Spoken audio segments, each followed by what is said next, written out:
All right, everybody, welcome to our podcast. Name TBD. Name to be determined. Yeah. We haven't quite decided what we're going to name ourselves yet. So let us know what you think. Leave a comment. Preferably serious names only. Yeah. I'm Jason. I'm Scriv. And we are a podcast where we just talk about this week's TV WWE action. Yeah. Now, this podcast, a little bit backstory. This podcast spawned from, every day we have a very long commute to work and back every day, and we carpool, and we always just talk about every week's events, just all the time, and we come up with these fantastic conversations, and so I figured if we did that and just recorded it on a podcast, it might be something interesting that some people might like to listen to. So if you enjoy it, leave a like. If not, fuck off. Leave a dislike and we'll make fun of you in the next video. That's right. Cut promos. Cut promos. All right. So I think this week we are going to start out by talking about SmackDown, simply because I didn't pay too much attention to Raw this week. To be honest, I think is a big mistake, because when I go over Raw, you're gonna realize you missed a lot of cool stuff. Well, we'll see. I mean, I personally prefer SmackDown as a show. So do I. AJ Styles is my favorite wrestler, but SmackDown stories are kind of stagnant. They're trying to regain their footing. I mean, let's be honest here. Both shows are kind of stagnant now. I would say there's more going on Raw, though. Right now, yes, but in the past. But that can change very quickly. Yeah, it can. But let's. But you know what? Speaking about AJ Styles, I think I saw something that was amazing to me this week on SmackDown. Something that I've never seen from AJ before. I saw a no-sell. A complete and utter no-sell.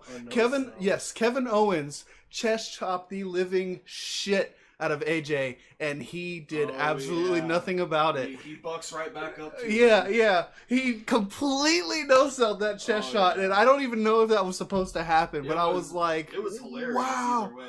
I know, it was pretty funny. That entire match was... really good. 10 minutes of just really good wrestling. Yeah, it was. I mean, that's I can say the same for any match that AJ's in, Well, yeah, because he's able to...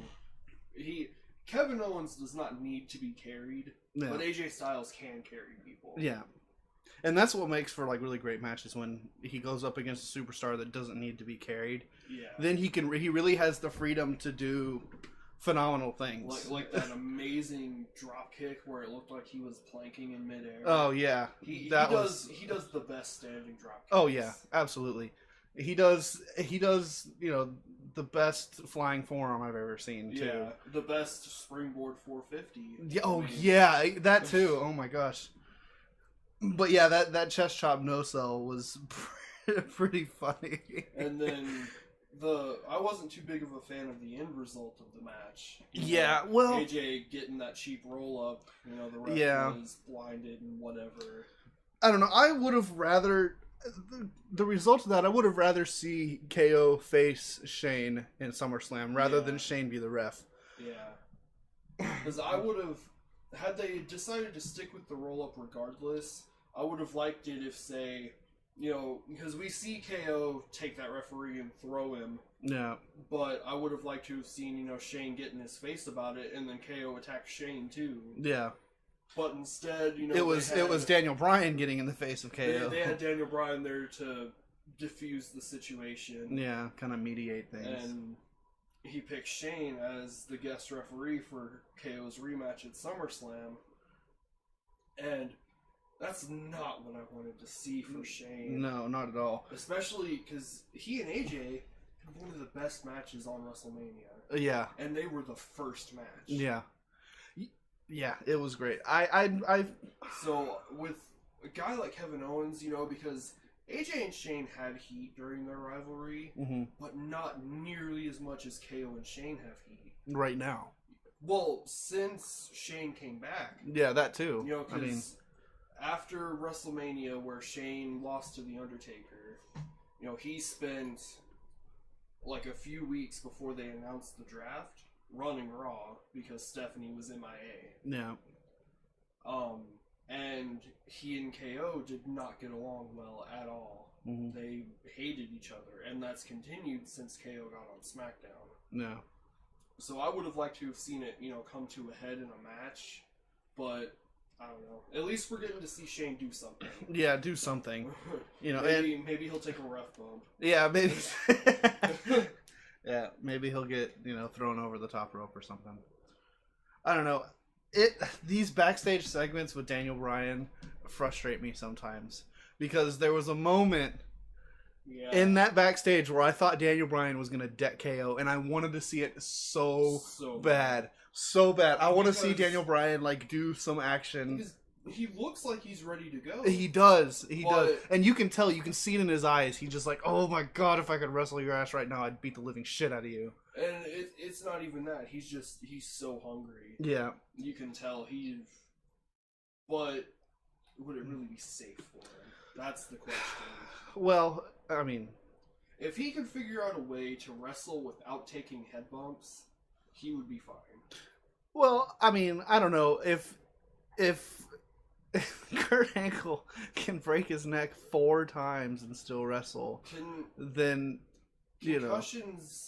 Concussions do a lot different damage than broken bones do. He was having post-concussion seizures. Yeah. It's pretty crazy. Yeah, I don't know.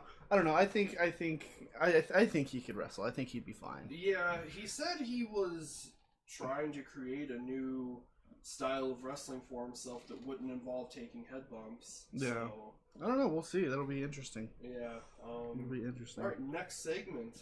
Let's talk about Usos. Yeah. So, you know, I'm not even gonna lie. I really thought that was Big E. Yeah. I really thought that was the Big E. They did a really, really good job with that. Yeah, it starts off sounding just like Big E doing the New Day intro, and then it takes a bit of a left turn. Oh yeah. You know, oh yeah. Usos start trashing the New Day. Yeah, I don't know. And then their entrance music has lyrics now. It does, and it is the Usos. Yeah. The Usos rhyming on their own track. Yeah, they're turning into their own little John Cena's over there. Yeah, Doctors of Thugonomics. The Doctors of Penitentiary.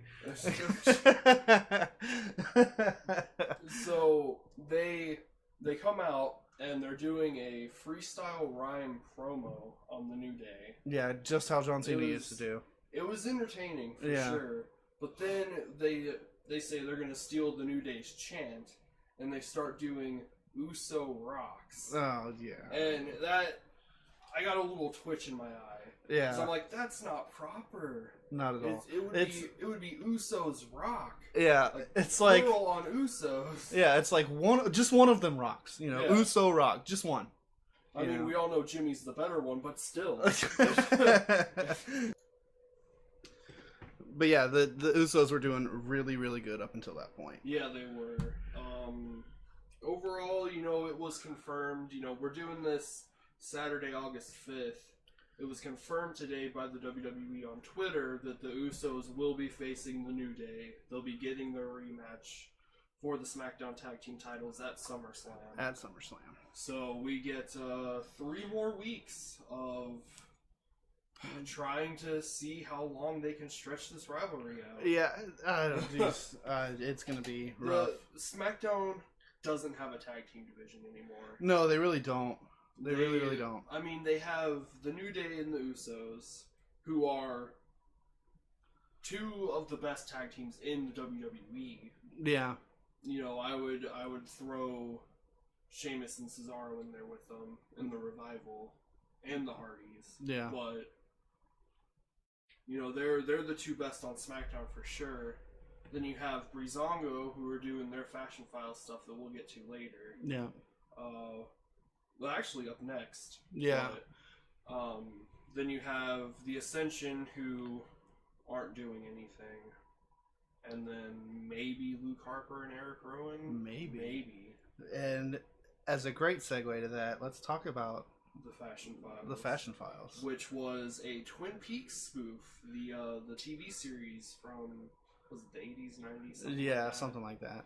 Another detective show spoof. Yeah. So Breeze is by himself in their office, and he's talking into a voice recorder to some woman named Diane. Yeah. And he's going on about, who could have possibly taken Fandango. Then the lights cut out, and all of a sudden Fandango's next to him, speaking in tongues, doing a little dance. Just acting really, really weird. Looking like he's possessed. Yeah. And then camera cuts back to Breeze, and Breeze says something. Then the Ascension show up next to Fandango, and they're doing weird shit too. Like Connor was pouring some sort of syrup onto a 4x4 plank. Yeah. It was really strange. Yeah, and Breezango's just like yelling, "No more metaphors! No more metaphors!" And he wakes up, and then he stands up, picks up that voice recorder, says, "Diane, I think I know who took Fandango." And that's the end of it. Yeah, I really, really hope it's not The Ascension. The Ascension. Yeah. Because if it turns out that the WWE was like, yeah, there's no swerve here, it really is The Ascension, I'm going to be like, shit! I'll be so mad if it's not Luke Harper and Eric Rowan. Yeah, that seems like something Luke Harper and Eric Rowan do. Yeah, it seems like Wyatt family mind games. Yeah, it really, really does. It really, way, really does. I guess we'll find out on this coming Tuesday's segment of the Fashion Files. Hopefully they don't blow this out like way too much longer. I think everybody's like ready to know. We thought this was going to be done at Battleground. Yeah, but it's not. Yeah. So who knows? Maybe they will stretch it out to SummerSlam. Yeah, maybe. I don't know. I mean, from what it sounds like, SummerSlam might be 4 hours. Yeah. So they're going to need quite a bit of filler. Yeah. Now, I want to talk about Aiden English real quick. I kind of breezed through this match. So did I when I watched it. There wasn't really too much interesting. I personally don't believe Aiden English is that much of an interesting character. Not necessarily an interesting character, but an interesting wrestler. I do want to talk about the "You Suck" chant. Yeah, they were not being too nice to Aiden. No, they weren't. It was funny. But the thing people need to realize is Aiden English had been in a tag team for a couple of years. Yeah, a very long time. He was part of the Vaudevillains, who are another tag team that died this year. No, was that this year or was that last year? I thought that was last year. It was earlier this year. No, I think it was like late last year. Maybe. Like before WrestleMania last year. Maybe, I don't. Well, WrestleMania. Well, yeah, that's true. But I don't know. It was either way. It was a while ago. Aiden English had been in tag teams a tag team for 2 or 3 years. Yeah. So to go from doing just tag team matches to all of a sudden, cut and dry, you're in the SmackDown mid card, lower mid card. Yeah. It's kind of a rough adjustment, but they're starting to give him a slow push. Yeah, they are. He beat Ty Dillinger at Battleground in the pre-show, and then he beat Sami Zayn on SmackDown, which, my God. I really don't like what they're doing to Sami Zayn. No, I don't. It's rough to see because Sami Zayn is such a great wrestler. Yeah, he is. He should be having, knockout matches with AJ and Shinsuke. Yeah. Hell, even Cena, they had a really good match when Sammy was first going to get called up. Yeah. And he tore his shoulder muscle that night when they had their match. Yeah. Before the match even started. Yeah. And so his call-up got put on the shelf for almost a year. Yeah. And then when he came back, Cena was up in the upper card again. Yeah. So they've never really gotten the chance to have, both of them are healthy, let's have a good old-fashioned wrestling match. Yeah. And I'd like to see that. But doesn't look like that's where they're going. It looks like we're going to get another 3 weeks of Sami Zayn and Mike Kanellis getting buried. I mean, honestly, that rivalry that's going on right now is burying both of them at the same time. Yeah, it is. It doesn't matter who's winning, who's losing. They're both getting buried by being in that rivalry alone. The thing is, I was skeptical about this whole Mike and Maria, power of love gimmick. It's stupid. It makes him look like a pussy. It does. It sucks. I mean, somebody asked him on Twitter recently, how does it feel to be getting buried on the WWE main roster? And he's like, well, sleeping on a bed of cash doesn't hurt. Yeah. 'Cause he's getting paid a lot of money to get buried. Yeah. And I mean, if you're gonna get buried, might as well get paid to do it. Yeah. I don't know. But I would like to see Maria wrestle. So would I. She has wrestled on the indies a couple times, but she's really more of a manager. Yeah. But she looks like she could go. Yeah. And if nothing less than something to look at. It's just like Maurice. Yeah. Maurice is a former Divas champion. She comes out in ring gear now for Miz's matches. Yeah. They might as well put her in the women's division. Yeah. I don't know. Let's talk about Chad Gable. He's been, kind of unseen for a while. Well, he had that thriller match with AJ on SmackDown's 4th of July episode. Yeah. Which everybody was really surprised. Even AJ was surprised about the amount of work ethic he has. And he put on a fantastic show against Rusev. Yeah, today. he did.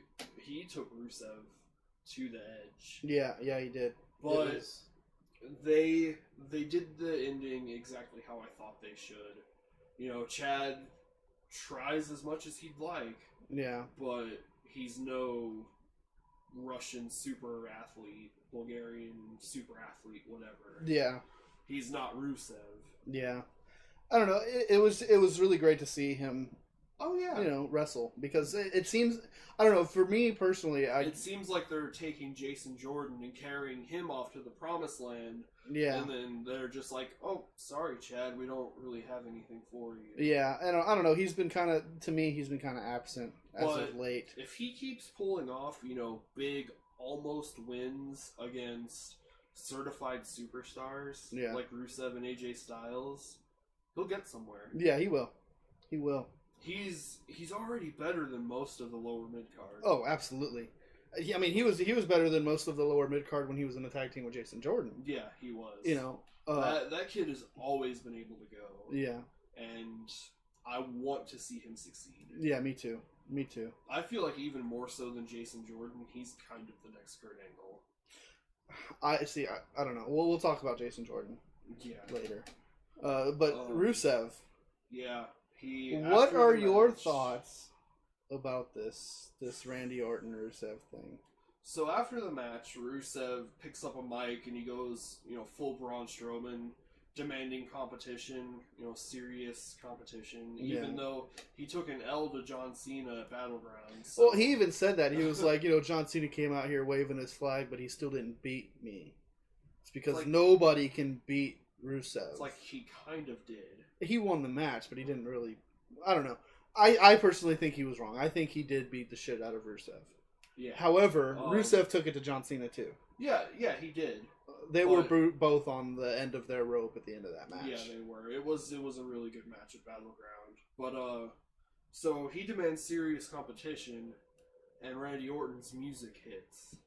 Now, both of these men are recovering from losses at Battleground now. Mm-hmm. Randy Orton failed to beat Jinder by the skin of his teeth. Unfortunately. By the size of Kali's boot, pretty much. Well, the size of Kali's hand, actually. Hands. Yeah, because... Randy got screwed at Battleground, so he's looking to make some recovery. So he comes out, walks around the ring, stares at Rusev as he's grabbing a mic. He's like, yeah, I wouldn't want me to come. No, well, what happened is Randy tried to step in the ring, and Rusev chased him off the apron. Oh yeah, and Randy Orton was like, grabbed a mic and was like, if I were me, I wouldn't want me in that ring either. And then Rusev was like, you know what? Come on in, let's go. Yeah. And Rusev starts babbling all this Bulgarian Russian bullshit, and then charges at Randy, and then as usual, out of nowhere RKO. Yeah. Out of nowhere RKO. I mean, it used to be really cool to see. It was like, oh my god, how is he just gonna open a can and an RKO pops out? Like, Yeah. Is this the new can of whoop ass? Yeah. But now, I don't know. I like it. I really, really like it because because Randy is one of the most underrated veterans. he really is, and he's one of my favorite. Yeah, One of my favorite. When Ric Flair is giving you praise for your in-ring work, Yeah, and your solid like character development, your body image, that's something. I don't know. Randy Orton looks like he could still go for a couple more years. He might even outlast Cena. No, yeah, and not only that, he's a veteran who can find success no matter where he goes. Oh yeah, like he was hugely successful on Raw with the Bray Wyatt thing. He did. Well, no, that was SmackDown. Was that still SmackDown? Yeah, that was. That's SmackDown. right. That's right. The thing was when Bray got put over on Raw and the Superstar That's shakeup, right. it continued. That's But, right. But anyway, I mean, Randy is largely successful on Raw and largely successful on SmackDown. He can go anywhere, like AJ Styles, and just be a hit. Oh yeah, wherever he goes. He's a top tier, elite WWE superstar. Yeah, he is, and I'm excited for this match. Oh yeah, I really am. mean, if Rusev does not have the best track record with matches against veterans, Yeah, because him and Cena started to get boring in their first rivalry. Yeah. Him and Roman Reigns got boring very fast. But if there's anybody that can make me excited for a cheaply thrown together Rusev match, it is Randy Orton. It is Randy Orton. Randy Orton has this really innate talent of taking shit rivalries and making them good. Yeah. Like, are there other people I would rather have seen face Jinder Mahal for that title? Yeah. Yeah. But Randy gave us... He gave us heat. I would say 2.5 decent matches with Jinder. Yeah, and Because I can't blame that on Randy. Because their first match was absolute garbage. And I can't blame that on Randy. No, neither can I. I really can't. Because Randy was pulling shit out of his hat. Yeah. Doing crazy stuff to the Singh brothers. Yeah. That made those matches really entertaining. Yeah. Damn near killed one of them. Twice, yeah. Yeah. Once at once when he threw him on his neck through the announce table. Yeah, and then once and then once throwing him off the prison, yeah. Which, I got to give it to the Singh brothers for taking those kind of bumps. Good on them. Yeah. Good on them. It builds a career. It really does. I mean, look at Jeff Hardy. Oh, yeah. Look at Shane. Yeah. Mankind. Mick Foley, Really quick before we get to the main event, Becky Lynch and Naomi beat Natalya and Carmella in another multi-person women's match. Another one. Didn't pay too much attention to this. I was looking at my phone the whole time. Yeah, because I'm tired of it. I really am. Yeah. They're trying to include every single woman on the roster in every show every day, and it's just... So I'm ready for some singles women action. Notes from this match: Carmella versus Naomi next week's SmackDown, and as of yesterday, James Ellsworth's 30-day suspension is up. Yeah, that's right. Free Ellsworth. Ellsworth will hopefully be back next SmackDown. Free Ellsworth, the chinless one. Yeah. Yeah. And now SmackDown's main event. The main event. The match dream match. The match everybody wanted to see. Everybody's wanted to see. Shinsuke Nakamura defeats John Cena clean, very clean, very clean. Well, not very clean. Well, Cena took a crazy fucking bump. Oh my gosh, it was like AJ Styles level crazy. Yeah, so this whole match was just unbelievably great match. Now, you would expect from Cena, to be just 5-6 moves, and then either he wins or loses, but he really showed what he can do in this match, and he started off very slow. Yeah, Shinsuke has a very unique tempo. Yeah, Cena wasn't getting it at first. Yeah, you could tell if they had ever wrestled before. They've only wrestled once or twice. Yeah, they've never wrestled before. Yeah, that's right. They've never wrestled before. They've never seen each other in the ring. Well, I mean, they've teamed at yeah. They've never been one. Yeah. So, you know, they only got 15 minutes, which, but I mean, that's more than most TV main events. Yeah, and it is, and I do have one problem with that. I do have one problem with this match. I hate how they. I mean, I can't necessarily I hate, but I don't like the fact that they save these fantastic, great matches for TV because the pay-per-views have been such shit lately. They need matches like that to make the pay-per-view great, and they're not doing that. The issue is the way they have their champions set up leads to shit pay-per-view matches. Yeah. It really does. But about 7 minutes, I would say, into the match, Cena really starts getting into his normal pace. Yeah. You know, Nakamura seems to be like, oh, maybe I should slow down. Yeah. And they get into really good wrestling. Yeah. Nakamura's throwing out submissions. Cena's doing his normal good guy hero stuff. Yeah, good guy throwing people around. Yeah. You know. And then into the match, Nakamura goes for his inverted power slam, puts Cena on his fucking neck. On his neck. Brutal. Yeah, on his neck, and then hits him with the Kinshasa. Yeah. And then gets the win. pinfall. And then the funny part about that is at the end when they both stand up and, you know, at the end, you know, John Cena shakes Shinsuke's hand, you know, raises his arm in the air, does the whole good guy thing. But as they're walking towards each other, the camera cuts to Shinsuke and you can see Shinsuke say, "I am sorry." You know, like, it's so clear as day, "I'm sorry." You know, and John Cena's just like, "I got you, you know, good shit, you know, you're cool." So the camera's cut off for... Yeah, let's talk about what they didn't show. Well, they did show it, but it was on the network. Yeah, I didn't see it. They cut over to start 205 Live, and you could tell that they had already decided, probably before SmackDown started, that this was going to happen. Yeah. Because they cut the cameras on early. Normally they give about a 5-minute break between SmackDown and 205 Live, so that everybody can have time to switch over to the network. Yeah, and so that, you know, they could change the ropes from the blue to the purple and all that. This was like almost immediate. Yeah. They cut back to Shinsuke in the ring celebrating his win.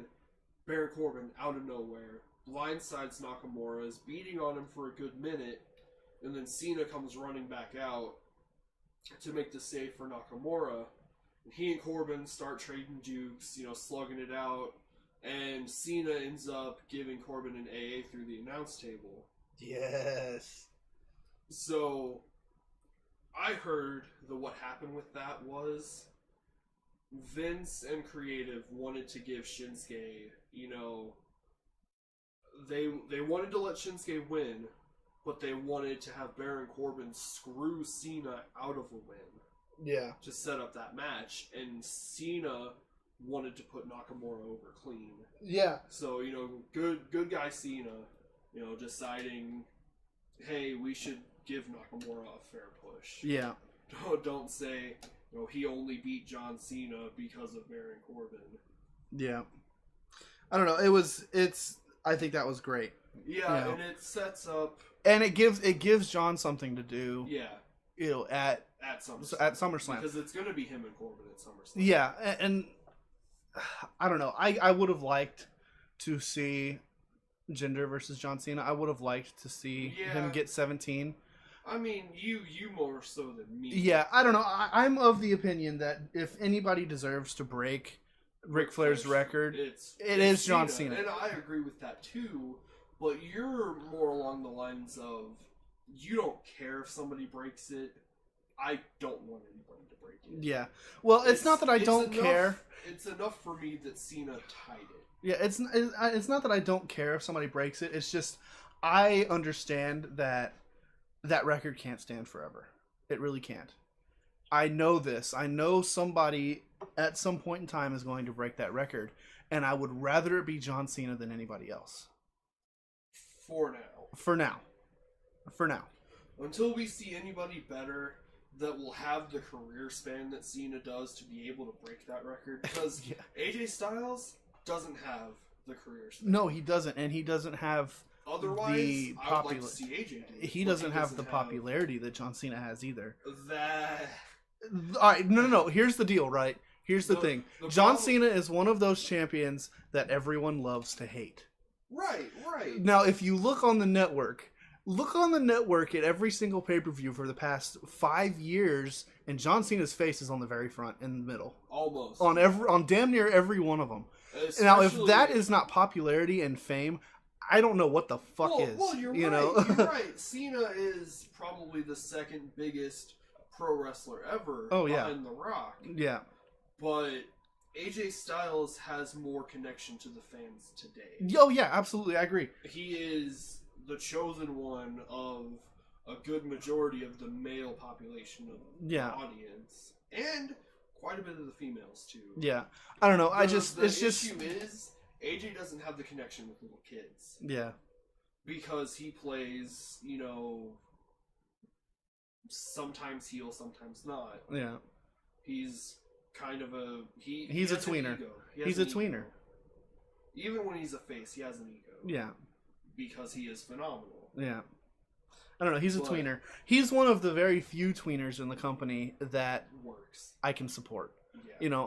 My opinion on wrestlers is either you have fantastic technical skill or you have a great character. Mm-hmm. And the thing that frustrates me is a lot of these wrestlers now don't have either. Gender. They don't have a good character. They can't wrestle for shit. Gender. Yeah. Not to bag on the WWE champion or anything, but he needs work. He needs quite a bit of work.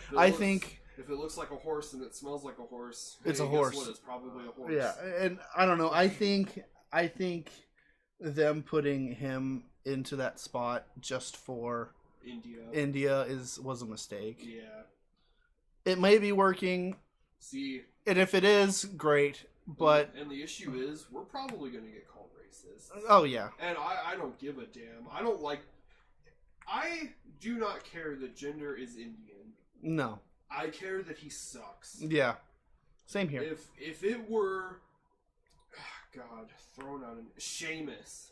Yeah. Getting another push like this because he got one 2015. Yeah. A huge undeserved push. Mm-hmm. I would hate it too, just like I hated it then. Yeah. I don't know. I think it's a shit way to portray the championship. I feel like it tarnishes. It does, yeah. It tarnishes. It makes that title less valuable. Yeah. Whereas the Universal title, everybody was making fun of it when it first came out. Now it is more coveted than the WWE. Well, yeah, because the champion that holds it never fucking shows up. He defends it like a UFC fighter. Yeah. But so with that being said, we're going to switch over to Raw now. Yeah. Let's talk about Raw. So, I watched Raw, you didn't. I did not. So, I will handle, and we'll just get your opinions. Sounds good to me, let's go. So, Raw opens up with Kurt Angle, like it normally does. Raw seems to do more of like a Globe Theater style show. Yeah. Where they have the narrator being Kurt Angle come down and like lay out the scenes and set the drama. Very old school Renaissance era play style. So Kurt comes out, talks about how Raw's in his hometown of Pittsburgh. He announces Big Show versus Big Cass in Raw's main event. I'm excited for that because I really supported what's going on. Because here's the deal: when Big Cass was, first, attacking Enzo and talking all this big talk like I'm the greatest big guy ever, he was... and then Big Show comes out and puts him in his fucking place. There was an interview that they had that week behind the scenes with Big Show, and Big Show was like, "Listen, this guy's talking all this crap, but he needs to remember, I'm not dead yet. I'm not gone yet. Yeah. He's not the only big guy. He's not the best big guy. I'm still here." And then it turns out, Big Show starts getting his ass whooped. I would like to see some really good matches come out of these guys. I really would. The issue with that is Big Show's not Braun Strowman. No, he's not. Neither is Big Cass. Big Show is not the best big guy. No. in the WWE because that's Strowman. Oh, yeah. Hand down. Yes. But, as far as The issue comparing with it is, Big Cass with Big Show, they're pretty similar in a way. in a way, They're pretty close. the issue with it, though, is I wanted to see this at SummerSlam. Yeah. Not in the main event of Raw. Again. In an undeserving spot. Again, not saving the good matches for the pay-per-views. So, along with that, he announces Miz TV featuring his son, Jason Jordan. Announces a triple threat match between Braun Strowman, Roman Reigns, and Samoa Joe. Not in the main event. Yeah. Not happy about that. I wouldn't. That no. match should be the main event. Yeah, well, I mean, that match, yeah. Because it's borderline the SummerSlam main event. It is. Minus Brock Lesnar. Yeah. And he also announces that day was actually the 21-year anniversary of the day that he won his Olympic gold medal. Yeah, good for him. And then he goes to leave the ring, and Brock Lesnar's music hits. Brock and Paul Heyman come out, almost sprinting down the ramp like they normally do. Yeah. Because Paul's always in a hurry, and Brock is always tense. So yeah. they like to walk fast, those two. They are brisk walkers. Heyman goes on to declare that Brock having to defend his title in a fatal 4-way is an atrocity. Accuses Kurt Angle of essentially trying to strip Brock of the Universal title. Yeah. And announces if Brock Lesnar loses his title at SummerSlam, he's leaving the WWE. And Paul Heyman's going with him. Yeah. Which that leads me to believe I would love to see Paul Heyman cutting a UFC promo for Brock Lesnar. Right? But we've heard the rumors for a couple weeks now, and it looks like more than likely it's confirmed. Yeah. That he's gonna lose at SummerSlam, and then he'll go face John Jones in the UFC. You know what? Let me see if there's any reports right now on if that's confirmed. It's not confirmed yet. The thing is, John Jones won his fight last weekend against Daniel Cormier, which I wish DC would have won. Yeah, I really do too. I really thought DC was going to win. But after that fight, John Jones calls out Brock Lesnar. And then I believe that same night on Twitter, because Brock watches the UFC. He watches all of the pay-per-views. So Brock responds on Twitter and he says, "Be careful what you wish for, young man." Yeah. Okay, so yeah, there's no confirmations quite yet. It hasn't been confirmed. It probably won't be until after SummerSlam. Yeah. Because they're looking at... Well, we can take, Brock Lesnar losing his title as a confirmation that it's happening. They're looking at maybe a November-December fight. Yeah. Probably. Depending on how much time Brock needs to get ready. Yeah. So, yeah. Brock will be leaving it after SummerSlam, more than likely. More than likely. We can't say for sure. We cannot say for sure. However, I'm kind of glad about it. As much as I love Brock Lesnar, 6 I'm just months with that title. And not only, it's crazy. I wouldn't mind him holding it for so long if he actually fucking defended it. Oh yeah. I mean, he had that amazing match against Samoa Joe. Yeah. And I would love... That was his first title defense since he won it at WrestleMania from Goldberg. Yeah. His first. Yeah. What was it, 4 months later? Yep. Something like that? That's insane. Yeah, that's not acceptable to my opinion. That's not how a champion should do things. That's not how Vince McMahon should let a champion do things. Yeah. If Vince McMahon should have put his foot down and say, "Look, Brock, if you're not going to show up and you don't want to defend your title, I'm going to make you show up and you're going to lose your title. And then you can sit at home and collect a fucking paycheck all day long, but you're not going to be the champion." Yeah. So that takes about the first half hour of Raw. They come back from commercial, and it's the Hardys versus Gallows and Anderson. Ooh. With the Revival on commentary. Uh-huh. So fuck the Revival. really good match between the Hardys and Gallows and Anderson. You know, the Hardys have proven, I would say by now, that they're not the Dudleys. They can hang with the WWE's young tag team. Yeah. They get the win over Gallows and Anderson. Yeah. After that match, you know, the Hardys walk up the ramp. They're celebrating. They catch glances with the Revival, and a brawl starts between the two teams. Gallows and Anderson come get involved for some reason. I mean, the Revival spent the whole match on commentary, bragging about how, you know, they should be facing Cesaro and Sheamus. They've beaten the Hardys, Gallows and Anderson. They drove the New Day off of Raw. Yeah. You know, they should be facing Cesaro and Sheamus for the tag team titles right now. Yeah. But they're not. And they're just rubbing it in about how they've been beating everybody. Yeah. They're undefeated since they came up. Yeah. So the three teams start brawling. The Hardys end up getting the upper hand.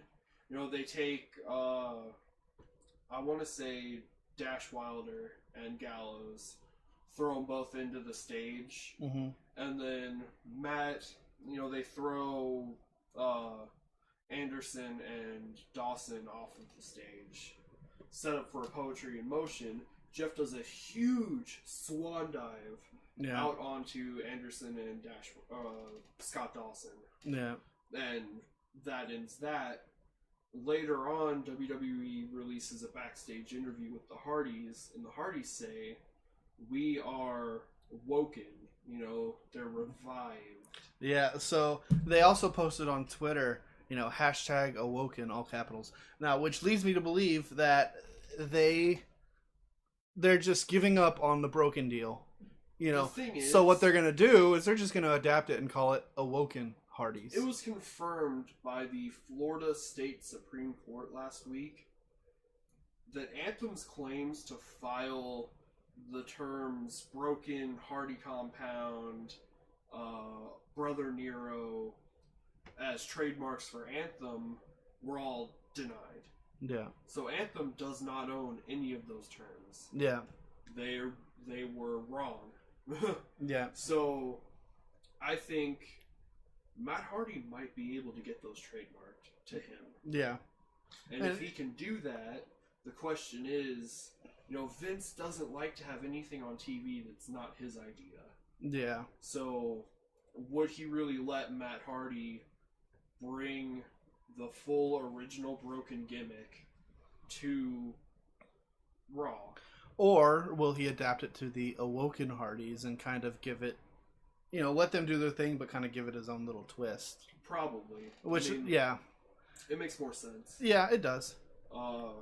So that was the tag team rivalry there. Probably setting up a triple threat tag team match at SummerSlam. Yeah. Which will be good. Yeah. All three of those teams are hard workers. Yeah, they're all really, really good at what they do. So it's just another filler match, though. Yeah. Unfortunately, as much heat as the Revival has, just a filler match. Yeah. So they cut to backstage, and Dean Ambrose is getting interviewed by Renee Young, his wife. Mm-hmm. She doesn't have a bad outfit. No. At all. No. Anyway, she asks about what happened last week, in that Seth and Dean teamed up, Dean and Seth Rollins teamed up to face The Miz and The Miztourage, Bo Dallas and Curtis Axel. Yeah. And Seth and Dean won that match. Dean Ambrose says, you know, it was kind of like old times. Felt good, felt complete teaming with Seth again. Yeah. And Renee's like, so you and Seth are getting back together. And Seth Rollins pops up next to him. He says, you know, I agree. It really did feel like old times, Dean. And I would love to do it again sometime. And Renee's like, so you and Dean are teaming up again. And Dean's like, whoa. let's get real here for a second. I still don't trust you, Seth. Yeah. I wrestled that match with eyes in the back of my head. I don't trust you. You stabbed me in the back once. It's not going to happen again. Yeah. And Dean walks off and just leaves Seth with this kicked up puppy look on his face. Yeah. You feel bad for the guy. Yeah, I mean, it's kind of crazy there's the show on the network, Ride Along. Seth Rollins is kind of just Ride Alone. I mean, you just stole that from Cesaro and Sheamus. But okay. They cut to commercial, which was a commercial advertising Aleister Black wrestling on NXT. It's kind of cool that they're giving him a push, come watch this guy wrestle. He's very unique, which Aleister Black is. Come to find out, I didn't know this. He's undefeated since his debut? Yeah, he's undefeated since his debut on NXT. I saw his debut, and immediately I was interested. Immediately he seemed like a really, really cool character, really interesting, really new, really fresh for the WWE. I could see him as a guy challenging for the NXT title in the coming months. Yeah. Not right now, because they're working towards Drew Galloway and Bobby Roode. That's confirmed for TakeOver Brooklyn 3. I'm excited for Bobby Roode to get called up. Yeah, hopefully. I think it'll be something fresh. Hopefully. I still believe that he's related to Ravishing Rick Rude. They don't even spell their last names the same. I know they don't, but they look the same. They're kind of, their characters are identical. Kind of, yeah. I don't know. But anyway, getting back to Raw. After commercial, Seth Rollins is walking through the backstage area, and he gets stopped by the tag team champions, Cesaro and Sheamus. And, they're taunting Seth about being all alone, kind of rubbing it in his face. They crack that joke about him being on Ride Alone. Yeah. Because he can't get anybody to film Ride Along with him. Yeah. And Seth's like, you know what? Why don't you two decide between the two of you who's going to face me in the ring tonight? And I'll meet you down there. And they look at each other for a second, and Sheamus is like, well, that would be me. And I'd be careful what you wish for. Yeah. And tells Seth to stop digging his own hole. I would have rather that piece of advice. I would have rather seen Cesaro. Yeah, you're right. I think a Cesaro Seth Rollins match would be a lot more entertaining than Sheamus. Even though Cesaro is now a bona fide heel after all the stuff with the Hardys, Sheamus is a heel that gets heat more easily. Yeah. Because people still love Cesaro. They still love his wrestling. Yeah, and you know what? Speaking of Sheamus, I think since he's been in this tag team with Cesaro, he's gotten a lot better. Cesaro's talent has started to rub off on Sheamus. Yeah. He's not nearly as bad as he was when they gave him that WWE Championship run in 2015. Interesting, though. I like Sheamus as a character. I don't know. I saw the potential. I saw the image. I saw the style he was trying to portray, and I liked it. I really, really did. It's his wrestling that makes me not like him. Yeah. Like, I met him once. He's a really cool dude. Yeah. But it's his wrestling, honestly. Another multi-person cruiserweight match. 6-man tag. Rich Swann, Cedric Alexander, and Akira Tozawa beat Tony Nese, Arya Daivari, and TJP. I'm excited for... Cedric Alexander has to be my favorite cruiserweight. He's so athletic. He's really explosive in his moves.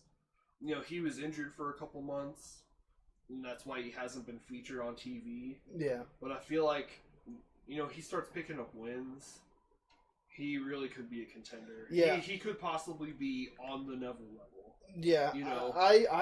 I'm excited. I don't know if this rivalry is still going on. It's funny how we use that as a standard of measurement for the cruiserweights now. Are they on the Neville level? Well, not a lot of them are. Yeah. I'm excited to see if Akira Tozawa can do it. If he really is on the Neville level. Yeah. Because... he's been bringing it to Neville. On as of late. On 205 Live, which nobody watches, he beat Arya Davari for the #1 contendership, so he will be facing Neville more than likely on SummerSlam's pre-show. Which I hope he wins.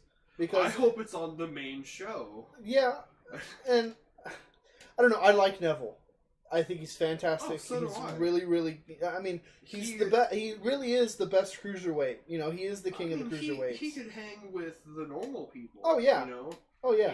He used to be on the main roster. Yeah, a main card wrestler. But you know, it's the point now. It's one of those. You know, it's one of those Asuka things. Is the best way I can put it. He's gone through everybody on the fucking roster, and nobody can beat him. He is too good to be a cruiserweight. But not good enough to be on the main roster. Yeah. Just like Asuka, she's way too good to be on NXT. But what's going to happen when she gets on the main roster? Yeah. Will she be able to hang with like the greats? You know, Charlotte, Sasha Banks, Becky Lynch. Becky Lynch. Yeah. So I love Tozawa's senton off the top rope. Mm-hmm. He looks like a bomb dropping. It's pretty cool. Yeah. After the match, Titus Worldwide takes a selfie with Swan Alexander and Tozawa. He got a new shirt this week. Oh, did he? It kind of looks like a Globo Gym shirt from the Dodgeball movie. Kind of does. Oh yeah, you know what? I think I saw it on Instagram. Yeah. Yeah. It's cool, you know. People, all you have to do these days is ask for your own shirt. Yeah. And you'll get one. Yeah. Well, I mean, it's funny how we have a WWE champion that before he was champion didn't have any merchandise. Nope. None. And he still only has one shirt. Yeah. And he's the champion, and he has one they shirt. They should start selling replicas of his turban.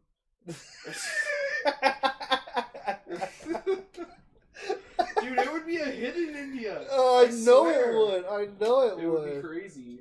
They need to sell a replica of the rug that he rolls out on the ring.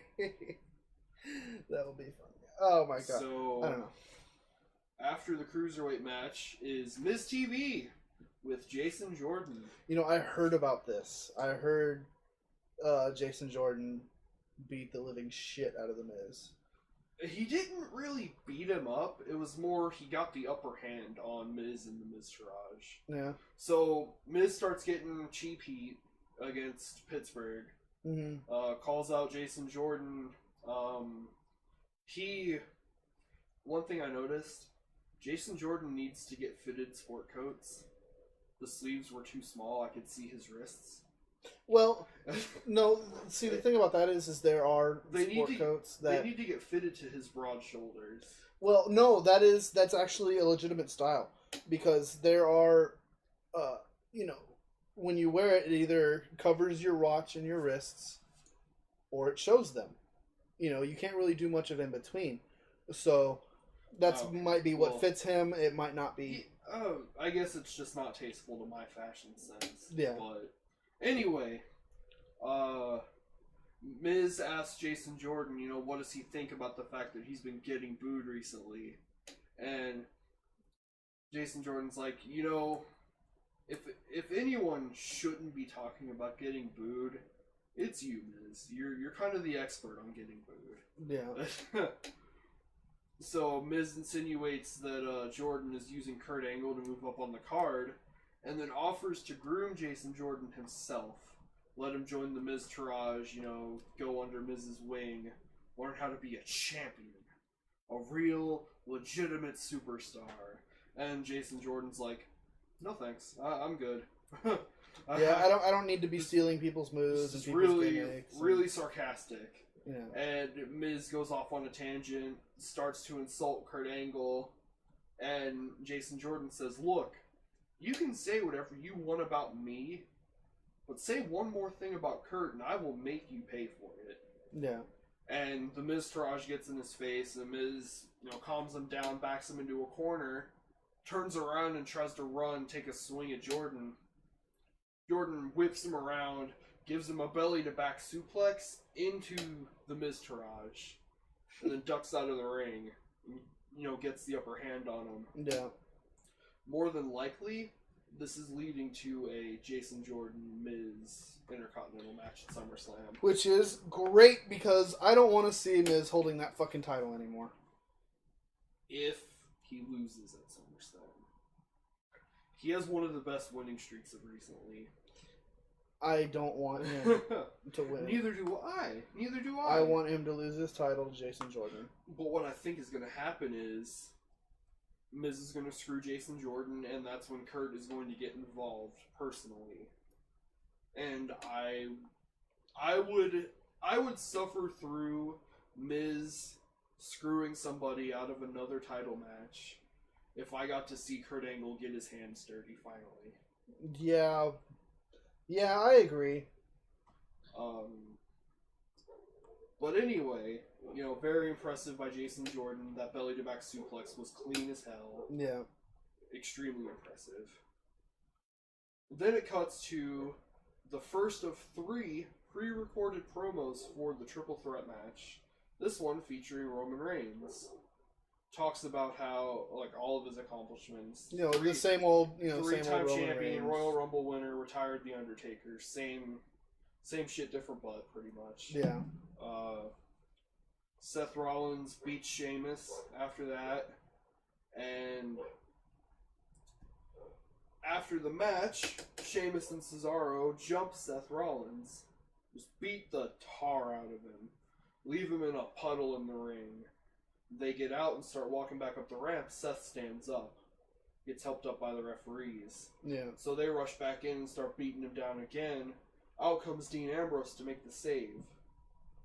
They beat down Dean Ambrose too. Leave both of them in heaps of broken bodies in the ring. Yeah. And that's the end of that segment. Then comes pre-recorded Samoa Joe promo. This one was better than Roman's, but still same hat, different day. Yeah. Really just useless filler time. Then, highlight of Raw is the Bray Wyatt promo. Yes. Bray had been getting kind of stale lately. Yeah. Especially with the Seth Rollins stuff. I'm glad that's over. Yeah. I don't know. I'm of the opinion that Bray Wyatt can do no wrong. Well, yeah. I mean, he could sell eyeglasses to a blind guy. Yeah. But it's great. I love him because not only is he a very good wrestler, he has a phenomenal character. A fantastic gimmick. The best we've seen, in my opinion, in the company since Taker. Since Undertaker. Yeah. But I mean, there's been good gimmicks after Undertaker showed up, which was fucking ages ago. Right. But in recent memory. Oh yeah, he's the best of the last. He's the best. I'm gonna say the last 5 years because that was when the Shield showed up. Yeah, the Shield was really good. So, well, I'm just counting it as that was the start of a new era. Yeah. The Shield. Yeah. But yeah, Bray, he goes the "I'll destroy your hero" route. Yeah. Instead of the your hero's a fraud. Yeah. And he ends his promo by declaring that he's everywhere and that Finn can't hide from him. And he goes into a Jesus cross pose. Yeah. The lights go out. Finn Balor's heartbeat starts up. Yeah, exactly. The signature heartbeat. And then the catch your breath moment comes. Yeah. And the lights come back up. Finn is in his own Jesus cross pose, facing away from Bray. Behind him. Yeah. And Bray doesn't even know it. No, Bray doesn't know it. Then he turns around with a grin, sees Finn standing there, and charges Finn. Yeah. And Finn does this phenomenal Pele kick. Just in the top of the forehead. Yeah. Really impressive. Knocks Bray out of the ring. He does a tope out of the ring onto Bray. Yeah. And then sets him up for a shotgun kick over the security barricade. Yeah. Sends Bray out into the crowd and Bray retreats. Finn has the upper hand right now. Yeah. And we all know where this is leading to, and I can't wait for it. And if it's another one of those pay-per-views where Finn is in and he doesn't bring out the demon...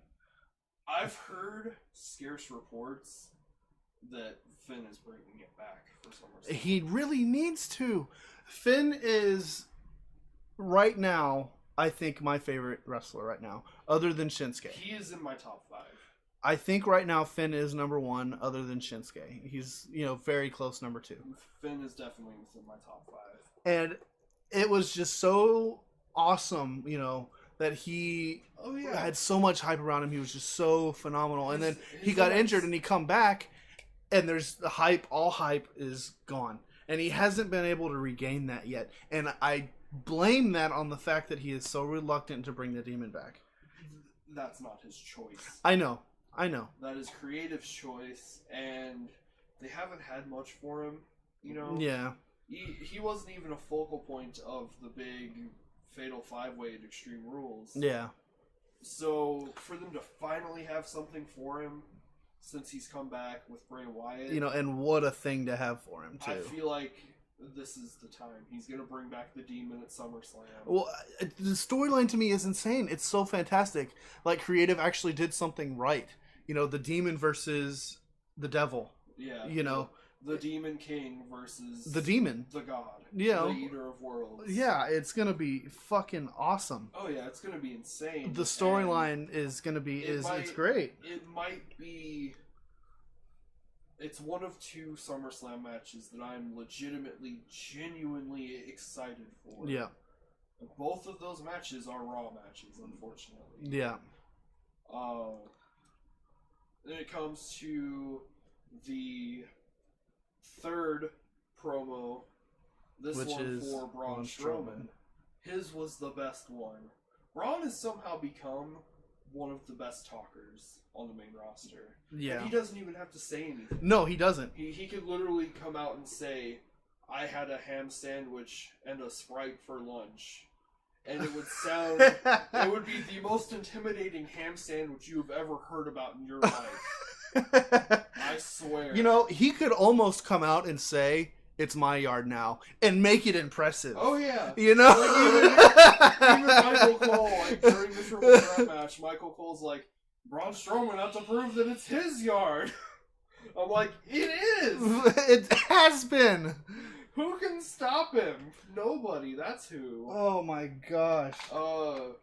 And then finally, they cut to commercial, they come back, and now it is time for the Triple Threat match halfway through the show. Yeah. In the second hour of Raw is the hour that hardly anybody watches. Yeah. And maybe that's why they did it. Maybe to try to get people to stick around for the second hour. Yeah. I don't know. It made me stick around for the second hour. Roman wins. These guys look like a bunch of big hosses. Yeah. They'll have a really big slugfest. Each of them getting the upper hand throughout the match. Yeah. Roman wins. I say he doesn't win at SummerSlam. I'm upset at the fact that Roman wins. I like that he wins here because it pretty much guarantees he won't win at SummerSlam. Yeah. I don't know. I would like Braun Strowman. I would be great with winning the championship from Brock Lesnar. Yeah. Samoa Joe, I would be even happier. Yeah. Roman Reigns, no. No. No. Roman Reigns, after what happened at WrestleMania, I hated his guts. Anybody who's a huge Undertaker fan, I hated his guts. Him. Like I did too, but now exactly. We're 4 or so months removed from Mania now, and he is. I'm starting to appreciate his wrestling work. I am too. I'm starting to appreciate. His work is still trash. That's not his fault. I don't think. He has high spot moments, like when he told Braun to shut up and then he punched him last week. That was funny. Man, shut up. But other than that, it's really stagnant because it's, we've heard it before. Yeah. But, honorable mention, Roman won by pinning Joe. Yeah. This is now the first time that Roman Reigns has ever beat Samoa Joe. Yeah. So maybe they'll high spot on that next week. Yeah. Really quick here. Elias Sampson beats Kalisto. Alexa Bliss had an interview. Seth and Dean had another backstage interaction where Dean tells him, you know, I saved your ass once. Yeah. It's not gonna happen again. everybody you gets know. one, essentially. Yeah. Bailey beats Nia Jax. It looks like Bailey has a shoulder injury. Maybe they'll cover that on Raw. Yeah. Maybe. Hopefully she's not out for SummerSlam. Yeah. That would suck. I mean, I like Bailey a lot. Big Cass has an interview backstage, calls Big Show a 7-foot pile of miscreant. I believe he meant excrement. Excrement. Anyway, they get down to the match. You know, Enzo comes out, cuts his signature promo before he introduces Big Show. Calls Big Cass a fraud, says Big Show's gonna write Cass a reality check. Match ends with Enzo attacking Cass. Cass wins by DQ. Yeah. Cass lays out Enzo and then gets hit by a Big Show knockout punch. Nice. Knocks Cass out, puts Big Show back on the ground. Too. Yeah. So, a little better than I thought it would be. Maybe they'll be able to stretch it out to SummerSlam. Yeah. I really don't think so. But, yeah, that was Raw. Yep. And that is all the time we have for today. Thanks for tuning in. Yeah, thanks for listening. Once again, you know, if you guys have any ideas for the name of this podcast, comment it down below. And, you know, even if you have some like helpful tips or just something you want to talk about. Yeah, you know, if we missed anything, or if, you know, there's something you want to see us talk about next week, we're going to be uploading every Saturday, sometimes Sundays. So, you know, comment on the video, talk about, you know, every Wednesday, you know, comment on our videos and, you know, ask us what you want us to talk about. Yeah, and, if we get enough, or hell, even if we just get one, we'll start doing, you know, we'll answer 1 or 2 comments. Yeah, answer comments, answer questions. If you guys have any tips or ideas or, you know, just random things to talk about, again, leave a comment. And leave us a like if you enjoyed it. Yes. We will see you next week. Yeah, next Saturday, hopefully. Yeah. So, yeah, again, thank you for watching and have a good day. Thank you.